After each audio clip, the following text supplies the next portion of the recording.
ফুলকো ফুলকো নরম তুলতুলে চালের রুটি। আর এই চালের রুটি তৈরি করার পরেও 8 থেকে 10 ঘন্টার মতো থাকবে একদমই নরম তুলতুলে।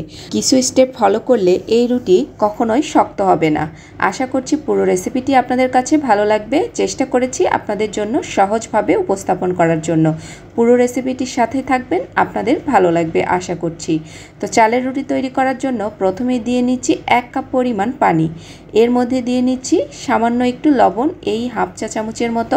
এখন পানিটাকে ভালো করে গরম করে নিতে হবে। চালের রুটি তৈরি করার জন্য এই পানিটা একদমই টকবক করে গরম করে নিতে হবে। এরপর চুলোর জালটাকে একটু কমিয়ে এর মধ্যে আমি অল্প অল্প করে চালের গুঁড়ি অ্যাড করছি।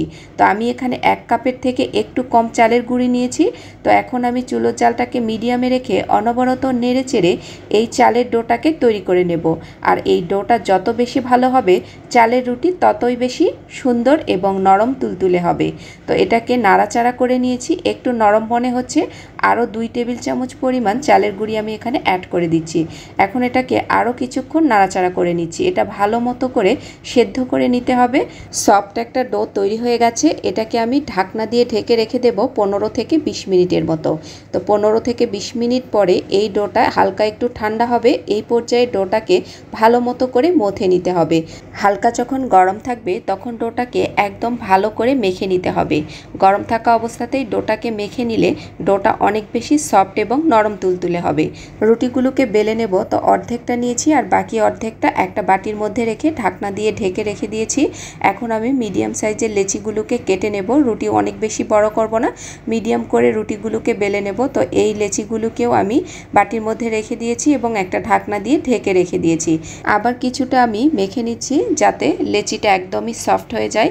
তো ভালো করে গোল করে নেব। গোল করে নিয়ে কিছুটা চালের গুঁড়ি নিয়ে আমি রুটিটাকে বেলে নেব। তো অল্প অল্প করে চালের গুঁড়ি দিয়ে রুটিগুলোকে বানিয়ে নিতে হবে। আর চালের রুটি বানানোর সময় কিন্তু একটু চালের গুঁড়ির পরিমাণটা বেশি লাগে। চালের রুটি বানানোর ক্ষেত্রে আমার খুব একটা গোল হয় না। তো আমি চেষ্টা করেছি গোল করার যতটা সম্ভব। আপনাদের কার কার হয় অবশ্যই কমেন্ট করে জানাবেন। তো রুটিগুলোকে আমি বানিয়ে নিচ্ছি। আর এই রুটিগুলো এতটাই সুন্দর থাকে যে 8 থেকে 10 ঘন্টার মতো নরম তুলতুলে থাকে। তো এরকম করেই আমি সবগুলো রুটিকেই বেলে নেব। তো লেচির সাইডগুলোকে একটু হাত দিয়ে গোল করে ঘুরিয়ে নিচ্ছি যাতে সাইডগুলো না ফেটে যায়। আর এই রুটির ডোটা একদমই সুন্দরভাবে তৈরি করে নিলে রুটি কোনোভাবে সাইড থেকেও ফেটে যাবে না, আর একদমই সুন্দর করে তৈরি করে নেওয়া যাবে। তো আমি সবগুলো রুটিকে একই রকমভাবে বেলে নেব। তো এরকম করে প্রতিবার বেলার সময় এক একটা লেচিকে ভালো মতো করে মেখে নিয়ে তারপরে বেলবেন। দেখবেন যে একটা রুটিও সাইড ফেটে যাবে না। তো আমি সবগুলো রুটিকেই একই রকমভাবেই বেলে নিয়েছি।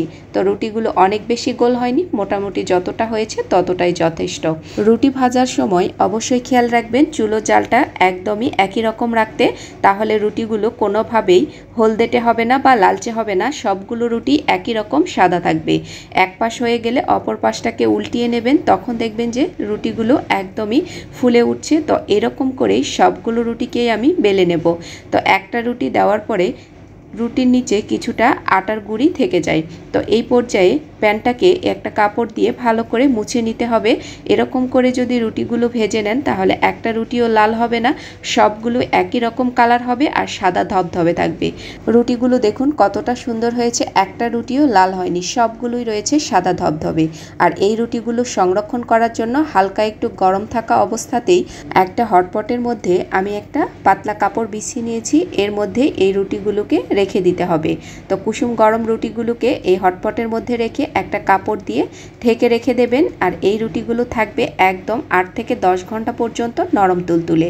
তো আজকের এই রেসিপিটি আপনাদের কাছে কেমন লেগেছে? ভালো লেগে থাকলে অবশ্যই লাইক এবং কমেন্টস করে যেতে ভুলবেন না। তো এই পর্যন্তই, সবাই ভালো থাকবেন। আল্লাহ হাফেজ। আসসালামু আলাইকুম।